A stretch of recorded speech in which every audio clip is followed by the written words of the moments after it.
Hello again mga kananay, mga katatay. Today is ano naman ano na tayo ngayon? December 11 ata? December 10 ba? Oh, yun, nang-amnesia.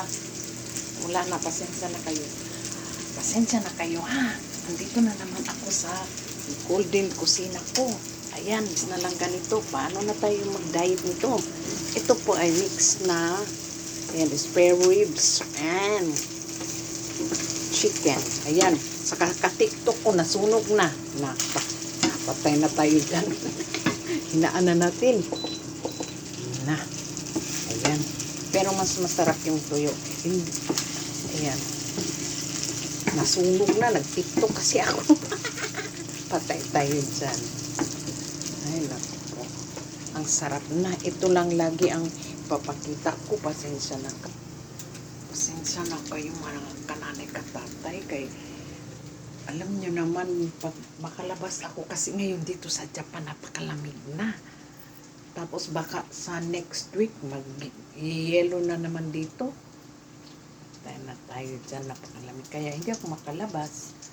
Pero malay mo, pag maganda ang panahon, yung bang may init, kahit malamig, okay lang.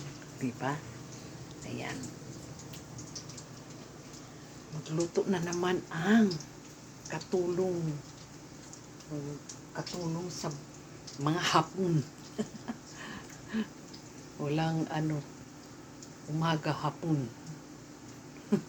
Tanghali hapon. Ano ba yan, oy? Ay, nako. Ayan na. Pasensya na kayo, ha?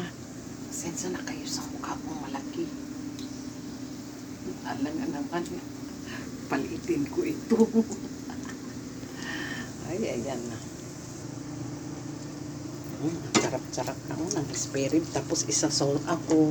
Pag ganito, isasaw sa suka at asin lang. Ayos na, di ba? Bye, mga kananay katatay. God bless us all.